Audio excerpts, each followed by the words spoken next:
मेरा एक क्वेश्चन था कि लाइक कुछ भी कोई कॉम्प्लेक्स प्रॉब्लम आती है कि कोई भी जिसमें I have to think a lot, क्योंकि और अभी इतनी सारी मतलब everything is so convenient to us.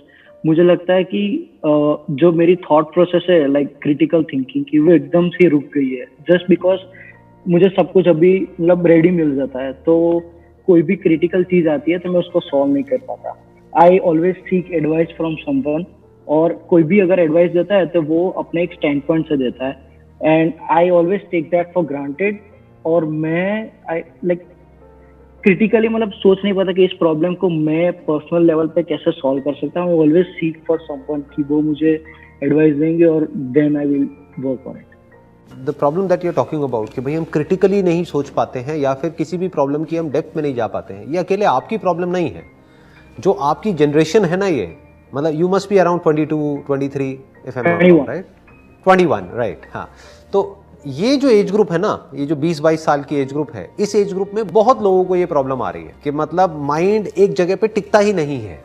In fact इसी को आप थोड़ा सा और आगे बढ़ाओ तो इसका प्रॉब्लम का एक नाम भी है जो कि ऑफिशियली मेडिकल टर्म्स में जिसको ADHD बोलते हैं, कि बेसिकली हमारा जो माइंड है वो हाइपर एक्टिविटी मोड में रहता है, कि मतलब माइंड में हमेशा कुछ ना कुछ घूमता ही रहता है। और अगर हमको अपने माइंड को एक जगह पे टिकाना हो, लगाना हो, तो वो हो नहीं पाता है। ऐसा ही है ना प्रॉब्लम, कि हमारा जो अटेंशन स्पैन है वो बहुत ही कम हो गया है। और अगर कोई मोबाइल पे कुछ ऐसा चल रहा है जो आपकी अटेंशन को ग्रैब कर ले, तब तो कोई दिक्कत नहीं है, that is like more of a passive approach. But अगर एक्टिवली आपको कहीं किसी प्रॉब्लम में दिमाग लगाना है और उस प्रॉब्लम की डेप्थ में जाना है और आउट ऑफ द बॉक्स सोचना है, तो वहां पे इश्यूज आने लग जाते हैं, क्योंकि वहां पे बेसिकली हमारी ऐसी आदत नहीं है, हमारी ऐसी हैबिट नहीं है। तो अब बात आती है कि इसका सोल्यूशन क्या है।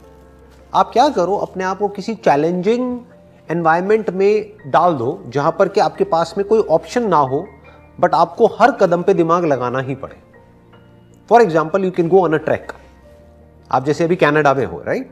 तो वहां पे आसपास में कुछ ऐसी माउंटेन्स होंगी, कुछ ऐसे रीजन्स होंगे, कुछ वैलीज होंगी जहां पर के ट्रैक्स होंगे।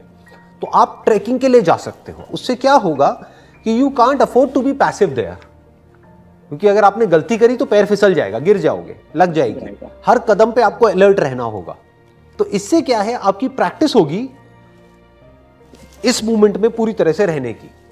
वो जो आप प्रॉब्लम जो आप बता रहे हो ना, उस प्रॉब्लम की जड़ क्या है कि हमारा जो माइंड है वो इस मूवमेंट में नहीं रहता है, वो पास्ट में और फ्यूचर में भागता रहता है।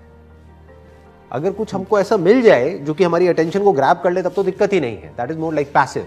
बट एक्टिवली हम अपने माइंड को यूज नहीं कर पाते हैं कि एक जगह पे टिका करके रख पाए कई घंटों तक या कई दिनों तक एक प्रॉब्लम के साथ में ठहर पाए।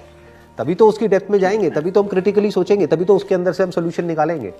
सो आप क्या कर सकते हो, इस तरह की कुछ चैलेंजिंग चीजों में आप इन्वॉल्व हो सकते हो। जैसे कि एक मैंने आपको बताया trekking, another could be sports. Sports is also very very good for activating the parts of your brain जो कि अभी प्रॉपरली यूज नहीं हो रहे हैं। और कुछ नहीं तो एज सिंपल एज दैट, मैं आपको एक और आइडिया देता हूं। कोई बुक है, मान लो आपने कोई बुक पढ़ी, तो उस बुक की आप एक समरी बना करके यूट्यूब पे अपलोड कर सकते हो। अब आपका सवाल होगा कि इससे क्या फायदा होगा, कौन देखेगा, कौन नहीं देखेगा। That is not important. Important is कि आप एटलीस्ट कुछ एक्टिवली कर रहे हो। वो यूट्यूब चैनल ग्रो होगा या नहीं होगा, आई डोंट नो, वो किसी को नहीं पता। हो सकता है हो जाए, बट मैं क्या कह रहा हूं कि एटलीस्ट एक बुक को जब आप पढ़ोगे और उसको आप क्रिटिकली एनालाइज करोगे, उस बुक को कंडेंस करके उसकी एक समरी बनाओगे। मतलब मान लो वो बुक जो कि एक्चुअल में अगर उसको ऑडियो बुक में कन्वर्ट किया जाए वो 4 घंटे की है, उसको आप 5 मिनट की समरी में कन्वर्ट कर रहे हो, तो आपको दिमाग लगाना पड़ेगा ना, आपको लिखना पड़ेगा, आपको सोचना पड़ेगा, फिर आपको ये दिमाग लगाना पड़ेगा अच्छा 5 मिनट में मैं इसको कैसे बोलूं। तो एक पूरा का पूरा एक कॉम्प्रिहेंसिव एक एक्शन प्लान बन रहा है। तो जब आप इस तरह से कुछ चीजें करोगे, और हो सकता है वो करने में आपको मजा आने लग जाए। करना कुछ भी नहीं है, फ्री का चैनल है, वो आपने बनाया, अपना वहां पे अपलोड किया, और आप तो वैसे ही कनाडा में बैठे हो, तो अगर उस बुक की समरी को लोग देखने लग गए और सुनने लग गए, तो होगा क्या कि आपको डॉलर्स में पैसा आएगा ना, राइट? और कुछ नहीं तो आपकी जो क्रिटिकल जो थिंकिंग है ना, वो डेवलप होगी ability. So what I am saying is do something in which you can't afford to be passive. आजकल जो सबसे बड़ी प्रॉब्लम है आपकी जनरेशन की, वो प्रॉब्लम क्या है कि ये जो जनरेशन है वो पैसिव होती चली जा रही है, बॉडी के लेवल पे भी और माइंड के लेवल पे भी। We need something to occupy our attention, मतलब हमको अपनी अटेंशन को कंट्रोल करके एक जगह पे टिकाना नहीं आता है। That is a big problem. Physically भी हम लेजी होते चले जा रहे हैं, मेंटली भी लेजी होते चले जा रहे हैं। तो डू समथिंग जिससे कि आप फिजिकली भी एक्टिव हो। एग्जैक्टली देखो, जब लेजी हो गए आप मैं बताता हूं आप क्या कहने वाले थे। आप ये कहने वाले थे कि मन में कुछ ना कुछ घूमता रहता है, राइट? वो घूमता रहता है, बोलते रहते हैं अपने आप को ही कुछ मन में, हम अपने आप को कुछ ना कुछ बोलते रहते हैं जिसका आपस में कोई कनेक्शन नहीं होता है। मतलब अंदर ऑर्डर नहीं है, डिसऑर्डर है। कभी कुछ आ जाता है, कभी कुछ आ जाता है, कभी कुछ आ जाता है, और इन 5 बातें जो आई उनका आपस में कोई कनेक्शन ही नहीं है। ये नहीं है कि एक लाइन ऑफ थॉट है जिसके अंदर हमारा थॉट जा रहा है, कुछ भी आता रहता है रैंडम। अंदर एक रैंडमनेस है, एक ऑर्डर नहीं है, एक फ्लो नहीं है। ऐसा ही है ना, यही है ना प्रॉब्लम? हाँ। तो अब इसका मैं आपको सोल्यूशन बता रहा हूं, वो क्या है। जो प्रॉब्लम की जड़ है वो क्या है कि हम पैसिव होते चले जा रहे हैं, फिजिकली भी और मेंटली भी। तो जैसे ही आप फिजिकली और मेंटली पैसिव हो जाओगे, आप लेजी हो जाओगे, एंड जब आप लेजी हो जाओगे तो माइंड ओवर एक्टिव हो जाएगा, माइंड ओवर थिंकिंग के मोड में चला जाएगा। मतलब माइंड तो हाइपर एक्टिव हो गया और फिर एक लूप बन जाएगा। माइंड जितना ओवर एक्टिव होता चला जाएगा उतना ही फिजिकली आपको बुरा लगेगा। जितना फिजिकली बुरा लगेगा, अब आपके उल्टे इमोशंस और फीलिंग्स भी ट्रिगर हो जाएंगे।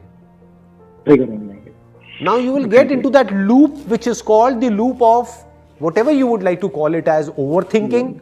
उसी को और आगे एक्सटेंड कर दो तो anxiety related to future, depression related to the past, and uncertainty about the present, कि अभी क्या हो रहा है। तो हम हर तरफ से फंस गए। तो मैं आपको इसका सॉल्यूशन बता रहा हूं कि सॉल्यूशन क्या है। फिजिकली एक्टिव हो जाओ, वो कैसे होना है वो आपकी चॉइस है, वो आपकी कॉल है। फिजिकली एक्टिव हो जाओ, मेंटली एक्टिव हो जाओ, not in the sense of over thinking. Mentally active का लोग गलत मतलब निकाल लेते हैं, वो कहते हैं यार मेंटली तो पहले से ही बहुत एक्टिव है, बहुत कुछ घूमता रहता है माइंड में। नहीं, वो चिंता है। मैं जिसकी बात कर रहा हूं वो चिंतन है। दोनों में बड़ा फर्क है। एक होता है चिंता, कि हमको चिंता हो रही है कि कल क्या होगा, कल ऐसा क्यों हुआ, ये क्या हो रहा है, वो क्या हो रहा है, ये कैसे होगा, वो कैसे होगा, ये सब चिंता है, ये स्ट्रेस है। मैं जिसकी बात कर रहा हूं वो चिंतन है। चिंतन मतलब thinking, critical thinking, logical thinking, analytical thinking, and if required imaginary thinking. बहुत बार आपको चीजें इमेजिन करनी होती है। जैसे अगर आप कोई बिजनेस कर रहे हो या कुछ भी कर रहे हो तो वहां पे इमेजिनेशन का भी एक बहुत बड़ा रोल है, बट वो हमारे कंट्रोल में होना चाहिए। ऐसा नहीं कि कुछ भी इमेजिनेशन हमारी माइंड में आ रही है, कुछ भी सपने आ रहे हैं उल्टे सीधे और फिर हम उसी से डर रहे हैं, कुछ भी उल्टा पुल्टा घूम रहा है। आप समझ गए? तो ये अकेले आपकी प्रॉब्लम नहीं है, सबकी है। और इसका यही सॉल्यूशन है कि हमारी बॉडीज बनी है एक्टिव रहने के लिए। जितनी आपकी बॉडी एक्टिव हो जाएगी, आपका माइंड पीसफुल हो जाएगा। अब उस पीसफुल माइंड को एंजॉय नहीं करना है, उस पीसफुल माइंड को यूज करो किसी ढंग की जगह पे माइंड को लगाने के लिए, ताकि माइंड की भी मसल स्ट्रांग हो। जैसे बॉडी की मसल स्ट्रांग होती है ना, ऐसी माइंड की भी मसल स्ट्रांग होनी चाहिए। That should be the focus, that should be the goal. और उसमें अपने आप को चैलेंजिंग जगहों पे डालो। हम लोग चैलेंजेस को अवॉइड कर रहे हैं। फॉर एग्जाम्पल, आपको डर लगता है प्रेजेंटेशन देने में। मैं एक एग्जाम्पल ले रहा हूं कि लोगों के सामने बोलने में डर लगता है, फियर ऑफ पब्लिक स्पीकिंग। बहुत लोगों के अंदर ये डर होता है। और कुछ नहीं तो एक कैमरा लगाओ। कैमरा भी क्या लगाना है, आजकल तो मोबाइल में सबके कैमरा है। मोबाइल लगाओ और अपनी एक प्रेजेंटेशन दो। अपने आप को चैलेंज करो कि आज मुझे क्या करना है। आज मुझे एक प्रेजेंटेशन तैयार करनी है 5 मिनट की। उसको कौन देखेगा, दैट इज नॉट इंपॉर्टेंट। कोई नहीं देखेगा, मैं खुद देखूंगा। मैं देखूं तो सही, मुझे पता तो लगे मेरा लेवल क्या है। ये गेटिंग? हाँ, तो कुछ ऐसी चीजें करनी होती है। जरूरी नहीं है कि वो एक पैटर्न में हो या वो बिल्कुल उस तरीके से हो जिस तरीके से सब करते हैं। यानी कि मैं ये करूंगा, मैं ये करूंगा, फिर मैं जॉब करूंगा। ये तो सभी सोच रहे हैं ना इस तरीके से। मैं क्या कह रहा हूं, do something which challenges you as a person, जो आपकी लिमिट्स को पुश करने के लिए आपको इंस्पायर करे। और रोज आप कुछ ऐसा करो जिसमें कि आपको मजा भी आए और आप बेटर होते चले जाओ डेली बेसिस पे। इस तरह से अगर आप सोचते रहोगे ना, तो आप खुद देखोगे कि जो आने वाले 1-2 साल बाद आप बन जाओगे, वो उससे बहुत अलग होगा जो अभी आप करेंटली हो। That will be a much better version. जैसे वर्जन आते हैं ना एप्स में, ऐसे ही आपका एक नया वर्जन आएगा। हाँ, कोशिश करो हर हफ्ते में या हर महीने आपका एक नया वर्जन आना चाहिए। वर्जन 2.0, 3.0, 4.0, मे बी 100.0, व्हाटएवर, चलने दो ना, आगे बढ़ने दो। तो अपने वर्जन को कॉन्स्टेंटली इंप्रूव करते रहो, उस पर फोकस रखो।